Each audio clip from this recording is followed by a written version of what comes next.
Welcome in everyone to Bet, Win, Repeat. I am your host, Hannah Mears. You can follow my social medias at Mears Hannah. Better yet, like, subscribe, and ring that bell for notifications to follow along with Picks and Parlays. They post my daily Mearsy minutes as well as all of our other cappers information.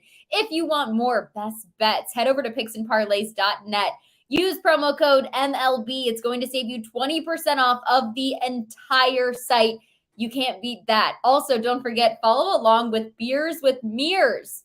We're about to wrap up season 1 here, starting next week. It'll be our last episode of season 1, featuring Boston Celtics sideline reporter for the past decade, Abby Chin. She was an amazing conversation. She talks a lot about the Celtics and what life without Marcus Smart is going to look like potentially. A lot of it a big question mark, but interesting to see someone who's physically watched Jaylen Brown and Jason Tatum grow into the players that they are today. She had a lot of really interesting insight. She's so well educated about the NBA. She's been there, like I said, for over a decade. For any of our women out there as well, she's a mom of 2. She's been pregnant during season. She's been having babies at unopportune times of the season, but has made it all work and has some really interesting insight about how she simply does it all. So definitely someone cool. She also got to see the royal family courtside, which was really insane. So different things that she was able to talk about. Definitely an episode you guys are going to want to crack a beer to and hang out and listen to before we ramp up things for season 2 coming at you very soon.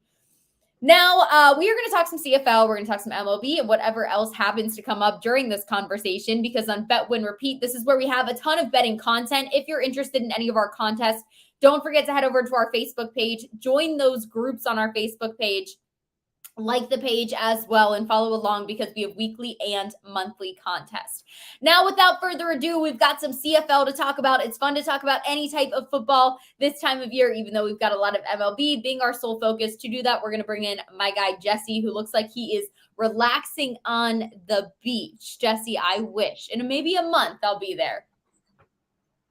Yeah, no, Detroit Lenny was talking about celebrating Independence Day in the U.S. and Canada Day in Canada, and I told him I celebrate every day here in Thailand, just the fact that I get to live here. So I have a show, Jesse, you know, called Beers with Mears, and in Thailand, if you're celebrating every day, Thailand's very different. I feel like I need to get a beer review from you from a Thailand beer because I do beer reviews on Beers with Mears. So what would you say is different about a Thailand beer compared to like a mainstream beer here in the U.S.? I would say that the mainstream beers here in Thailand are a little bit stronger. And almost nobody drinks a regular size bottle of beer. So almost everybody drinks the large bottles of beer here. Interesting. Does that seem to be the drink of choice when you go to a Thai bar, or is everyone getting, you know, there's a little bit of a mix like there is here in the US between a mixed drink and a beer? I would say that there is very little mixed drinks. That mixed drinks are very unpopular. People don't really drink whiskey Coke or whiskey 7 and this kind of stuff. They're either drinking beer or just straight up whiskey and ice. Interesting. Yeah. All right. They like their drinks a little bit stronger there in Thailand than we do here, it sounds like. They're pretty serious about their drinking in Thailand. It sounds like Beers with Mears needs to take a trip. Hello. It would be a lot of fun to go taste some of the Thai beers out there. What else is a lot of fun this time of year is the CFL. We're down in week 5 already of the Canadian Football League. The Argonauts, Lions, and Blue Bombers sporting the best records out there right now in the league. And then tonight we have a game between the West Worst in the Elks and then the 2-1 Rough Riders, who are coming off of a bye week, which could help them a lot. When you look at that line sitting around 7.5, might be a reason to look towards them. But even more so, probably the fact that the Elks are in this giant quarterback carousel. So when you're evaluating the game that will be taking place tonight in the U.S., how are you looking at this one, and what are some of your best bets when you're wagering it?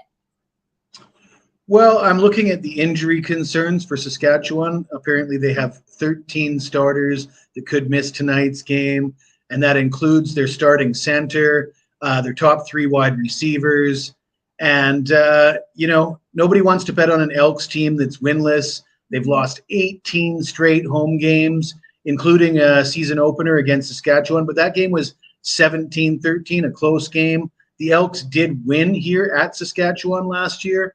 Saskatchewan is dealing with some home struggles themselves.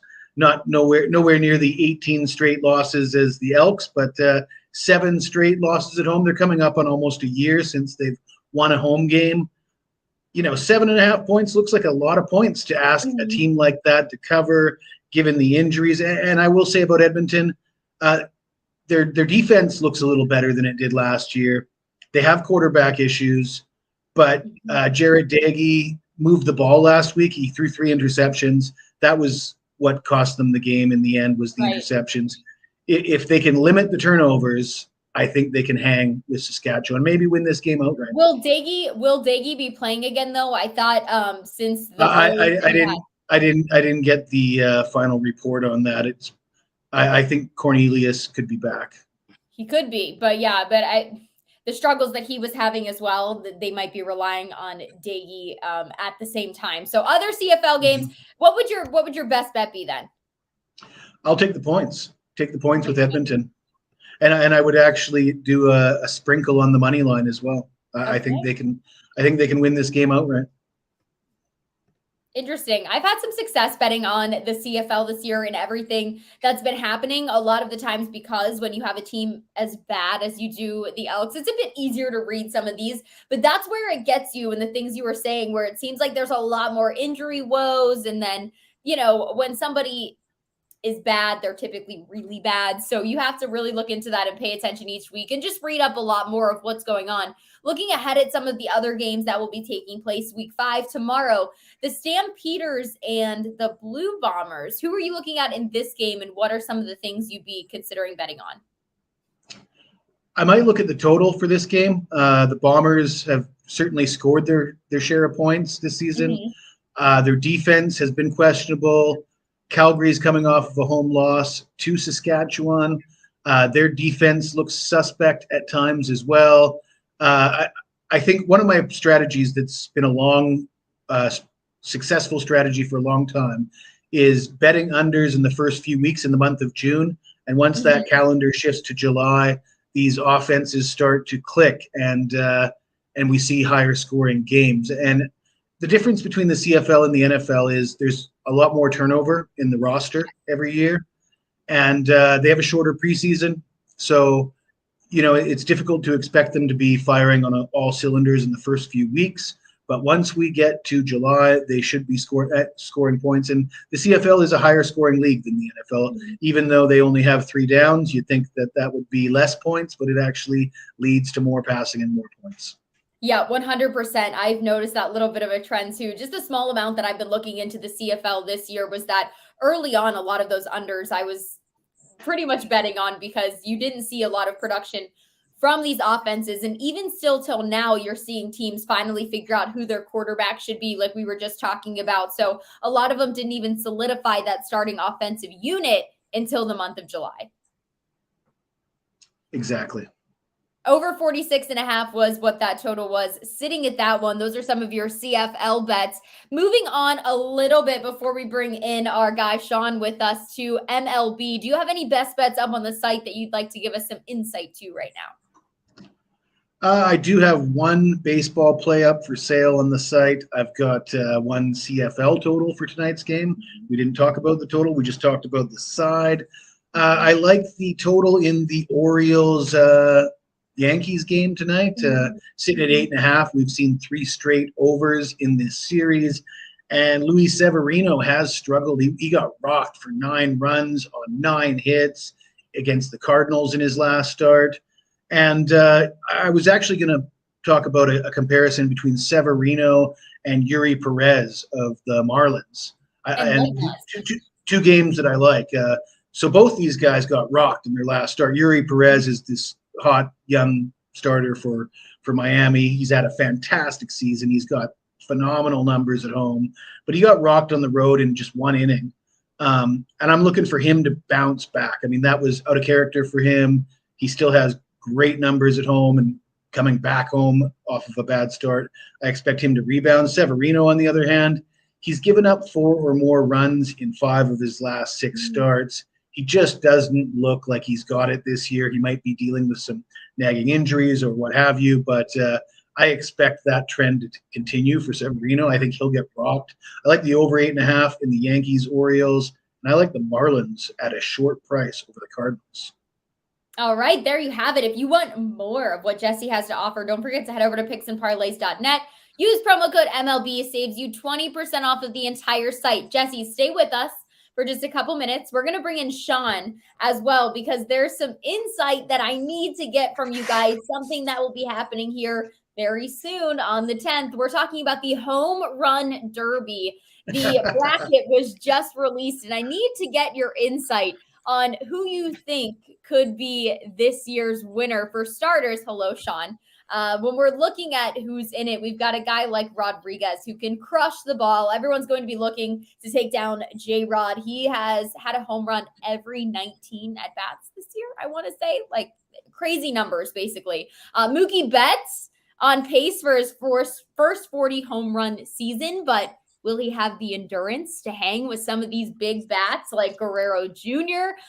He hasn't hit as many this year, but he's a hard hitter, and sometimes that's what it takes to win the home run derby is those exit velocities and looking at some of those fun StatCast numbers. So starting with you, Sean, what is your opinion on the home run derby this year? Yeah, I don't know. Like, you get J-Rod at home. He's going to be the, fan favorite here. He's playing Alonso, who he beat last year. And Alonso, we know is a monster. Yes. I'm not a lover of that matchup. I don't want to see that in that spot. I'm actually looking at maybe Garcia for Texas. Okay. He's the guy people will be like, who's this guy, right? Because you got Rushman's a big rookie. You got Betts. You got Vladdy. J-Rod, Alonso, he's to me is a guy you don't know much about. He's got power.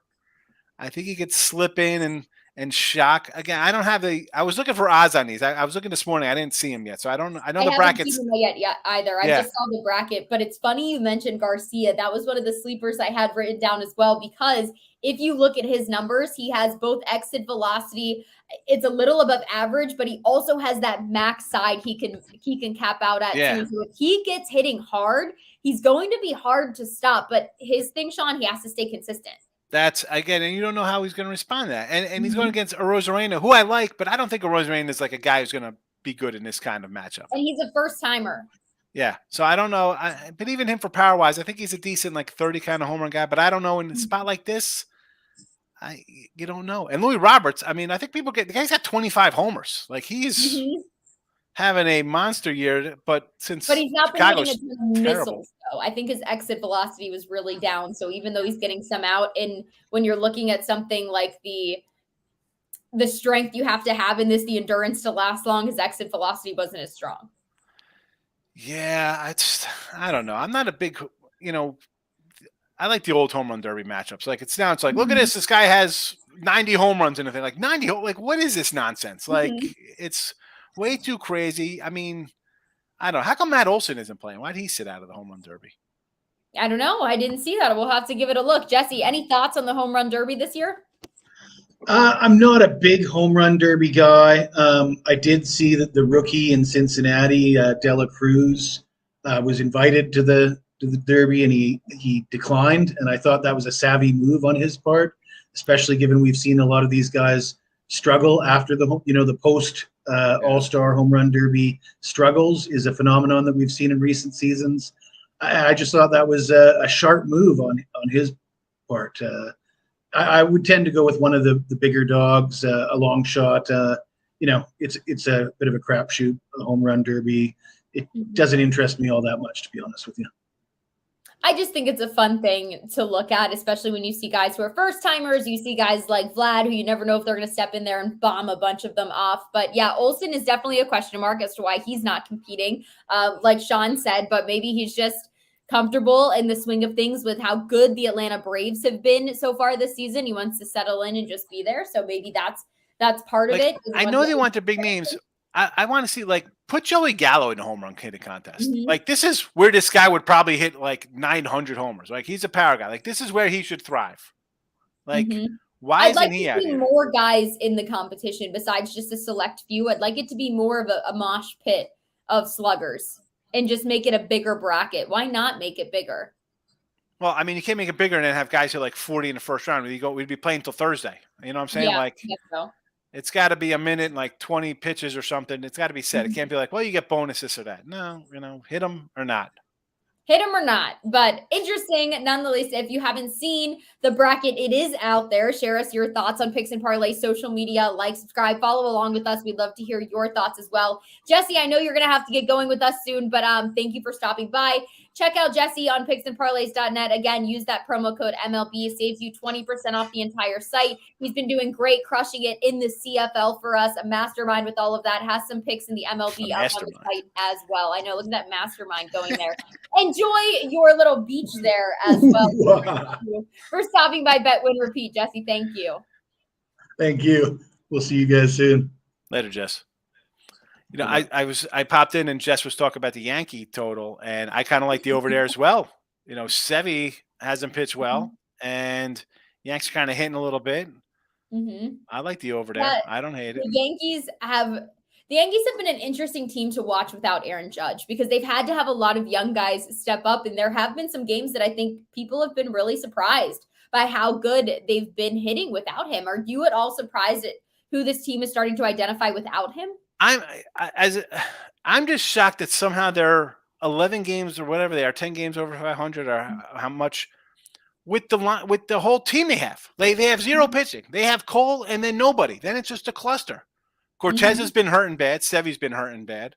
Rodon's just been hurt. Montes is gone for the year. Louis Gill's hurt. Brito, Herman had a perfect game. Okay, fine. But Clark Schmidt, it's like, what are we doing? And somehow they still win. No Judge. Stanton's hitting under 200. Volpe's hitting 200. Bader was out. I call him Hater. Harrison Bader. He's the hater. I'm like, you know what? I kind of like that guy. But again, Glieber's 250. Willie Calhoun's batting cleanup. McKinney. Jake Bauer. The lineup is ridiculously bad. Do you think this is starting to flip the narrative maybe that if you have good hitting in the MLB at times, you are the superior team compared to this pitcher debate? And why I bring this up is because the Pirates having the number one pick and they are stuck between a guy who could potentially be the next best thing stepping up to the MLB plate or another guy on the mound who may not be as good at the plate, wants to be that double guy though who can hit and pitch. But the Pirates have to be a little questionable. So who would you rather bet on at this point? A good pitcher in your lineup or having a more solid batting lineup? The Pirates just go they can't really go wrong. They need help. Granted, they're having a nice little season. Let's be honest. They've overachieved. Yes. Bigly. Pitching is, I don't care how good the lineups are, and you could be great.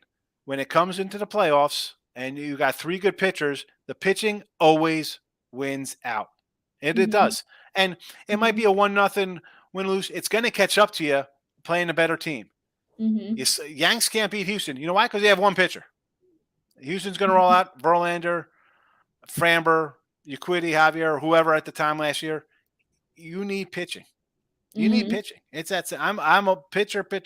You can find guys who baseball today. Oh, you're hitting 230 with 32 homers. Awesome. You're great. No, you're not. You're terrible. 20 years ago, that's garbage. You're a DH and you're getting paid $1 million because you need. And I'm old school. I want my guy leading off hit like 305. Get on base.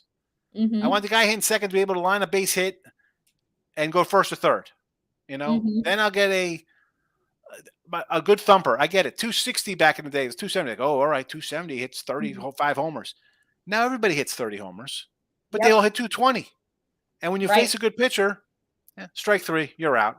You're out. Look at the team batting averages. They're terrible.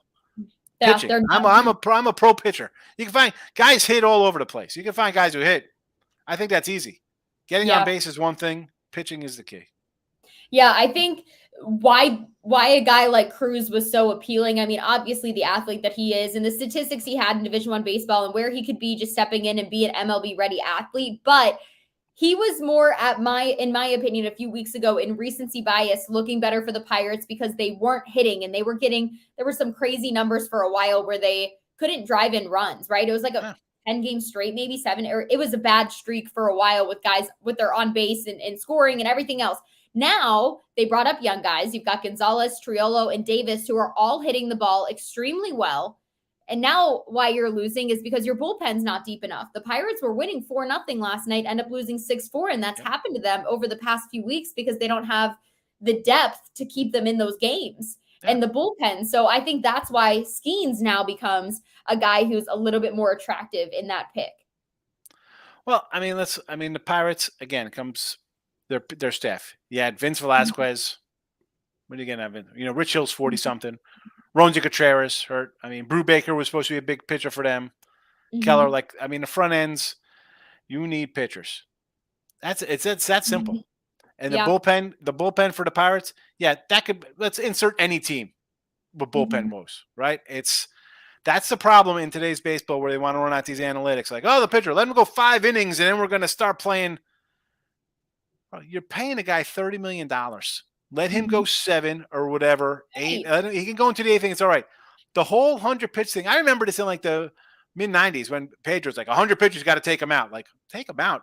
And then I'm watching old stuff in the 80s, guys throwing, in the World Series and in the playoffs, I'm watching the Once Upon a Time in Queens. Doc Gooden and Nolan Ryan are pitching into the 10th inning. It's a 1-0 game. Nolan Ryan gave up 1 hit, and he's pitching into the 10th in the playoffs. Today's analytics, it's a lefty-lefty matchup. You got to take the pitcher out. Let's take out Doc Gooden in 1986 or whoever, Doug Drabeck in 1992 when you guys are on a run, and we got to play matchup. No, you don't have to play matchup. Leave the best guy in there. He's their best pitcher. Leave him in. It's a domino effect that just destroys your entire team. It really is, and that's something that we've seen with the Pirates. There was a point where I think Mitch Keller got taken out, and I want to say it was like the 6th inning, and things went bad, and he was 77 pitches. We got to take him out. Take him out. What do we? They're not reinventing the wheel, folks. The guy's pitching good. Pitchers, right? Stop paying. Leave him in. Then, right? What are you paying him for? You pay 5 starters a ton of money because they're the best guys on your team. If that's the case, let him become pitch an inning, pulling 90s Reds with Dibble. Who's their nasty boys? Dibbles, Randy Myers, and Norm Charlton. They were great out of the bullpen, 7, 8, 9, right? And then they started playing them 2 innings a game. That's fine. They'll pitch out every inning. A team should be undefeated if they do that. Like, a batter's will get up and be like, are you kidding me? Here's a guy who throws 100. This guy throws 86-mile-an-hour breaking balls. This guy's got a cutter. So, please. Bring back the old days, Hannah. Get me all riled up here with this freaking analytic nonsense. Leave your best guy in there. I agree 100%. Leave the best guy in there. These athletes are also much better athletes than what we saw back in the 80s in terms of the type of medical stuff they have attention to. The different they should be able to throw 115 pitches. The type of yes, there are so many ways. When you just compare an athlete, like we talked about basketball and those guys comparing in football and baseball, all the athletes, they should be able to stay in there and throw well over 100 pitches. Basketball, these guys, load management. These guys have load management. We ice baths and let's go to a cryo chamber. Dude, and you still miss games. I don't get it. You're in peak, and I get the business side. Well, we're paying this guy. We got to baby him. You got to baby him. These are they want to go out there, and whether it's baseball, football, they'll run through a wall for their team and their teammates. That's what it's about. Right. Leave them in there. They know. You signed a contract. You signed up. I don't care. I'm going to break my arm. It's going to tear a ligament. I don't care. I'm here for my team. That's what you do. Anything tonight when we are talking about the opinions on the under in the Rangers game? We have a comment right now. The Rangers have a great starting pitcher. They have a great starting pitcher to help with the spread. That's a little bit of plus money there. So any thoughts, though, when it comes to the under? I got not for that game. It's 10 for a reason. As great as Evaldi's pitched, I think guys get tired. Right? Guys hit a little wall sometimes at bad outings, and he's been walking a bunch. I think he's had 15, and I mentioned this today in the Midday Money. I think his last 4 games, he's had like 14, 15 walks. He had like 11 in his first 13 games. So for whatever reason, little fatigue. Here comes the All-Star break. I like the first 5 for the first. I like Texas. I can do first 5 with Evaldi there. I think they should hit Cutter Crawford, but I'm not trusting him to not give up a few runs to Boston later on. It's 10. It looks like it should be an under, right? You got a guy who's throwing dimes out there, but I'm not sold on that. I'm not sold. So I like the Texas lineup. I like this game too. When looking at the Cubs and the Brewers, they're saying over 8. Combined, both sets of these relievers have thrown 25 and 1/3 innings and surrendered 15 total runs. Your thoughts then when it comes to the total? Yeah. Bullpens are gassed right now. Cubbies big comeback win yesterday. Now Stroman, I think if I remember, did he leave his last start with something? Do we remember that if he left early? Or did he come back? Was that a game he came back from an injury or blister or whatever? I think he could shut them down. I think Milwaukee's going to give up runs again now. They have no bullpen. The starter's questionable for me. A finger injury potentially? Was that what it was? I thought he had a blister or something. I'm not sure. It does worry me. He's had a great year. He's a Cy Young kind of guy. Look at his numbers. He's having a great season. But, Steele yesterday too. Held him in check. Here come the bullpens. I mean, you have to think over. You have to. Right. Because I don't think both of these guys are going 7 or 8 innings. For sure. When you look at that, you have to think about that. Yeah, Stroman exited his previous start after a little over 3 innings due to so it was a finger blister, but he had recovered enough by Saturday to take his turn in the rotation. So he should be fine. He has a 2.7 ERA this season. You like to look at the whip, just over 1, and 9-6 as well. So he's been great this season. But I'd still lean over there with the finger. You don't know. Oh, he's fine. Yeah, sure he is. He's fine. Next week he'll give up 4 runs in 2 1/3. And it's not just that. Why I like that as well is for the reasons we were just talking about with the Pirates, where everything could look good for those 6 innings that you're keeping your starting pitcher in, but then it comes down to bullpens and what they could do and how they can hang on. So I would definitely say the over there as well. I see Cleveland -2 I have in here. How do you feel about that? Did you see what happened with De La Cruz in his bat as well, moving forward and talking about the Reds after this? So speaking of, all right, I was going to say, I didn't know if I should talk about De La Cruz first today. So Cleveland, Davis, my guy, good to see you. Run line, you got to take I'm not laying huge number. It's run line only. I mean, it's 110.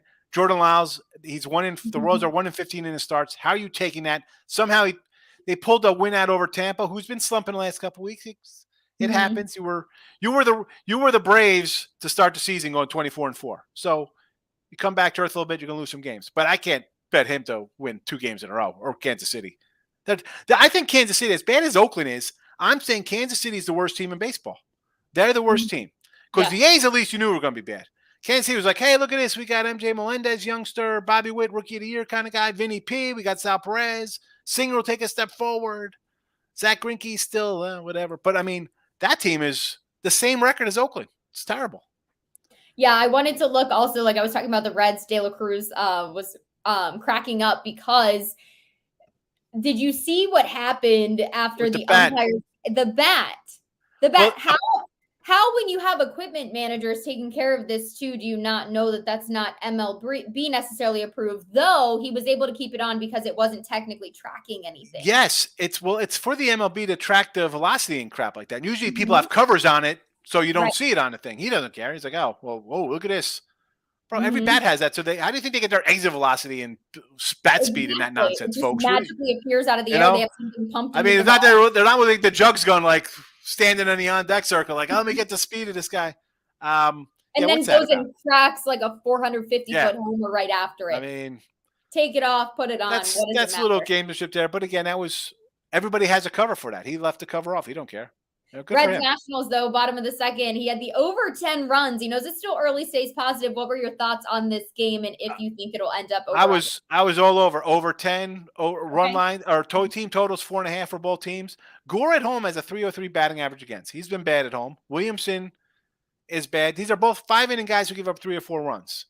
So yeah, and someone said it was supposed to be just hot and humid. I didn't realize we're getting rain today. If I know there's like possible rain delays or stuff like that, I'm avoiding the game because I don't need up and down.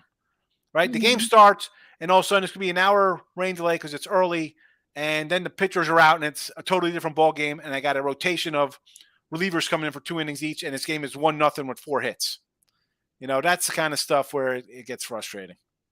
Yeah, Sean, before we log off here, I know we've talked about it a lot. We've had CFL today, Home Run Derby. We've given a lot of insight into MLB games currently going on and games that will be taking place tonight. Over on the website, picksandparlays.net, everyone can use promo code MLB and save themselves 20% off of the entire site. What are some of your bets that everyone can look at over on the site? Some things that you'll be happening this week that you feel really good about? Yeah, well, baseball, I'm having a nice little run last couple days. I ended June badly, but I'm started off here good. 9-1 the last 2 days with baseball. So I have all baseball going forward. And that's it. I'm not a CFL guy. I will leave that to Jesse. WNBA, I'll leave that to Tim. I think he's Mr. NBA, WNBA for me. And again, I'm baseball, and then we have football come. Hall of Fame games a month away. Let's go Browns. We're here for it. He says, let's go Browns. Okay, well, on that note, that is Sean Higgs. I'm Hannah Mears. This is Bet Win Repeat. We are live Monday through Friday, 1 p.m. Eastern. Make sure you like, subscribe, and ring that bell for notifications so you don't miss a single second of what we've got going on here over at Picks and Parlays. Thank you, everyone, for tuning in. Don't forget, download that new Picks and Parlays app, available on all mobile device platforms. Best of luck to you in your bets, and thanks for tuning in with us.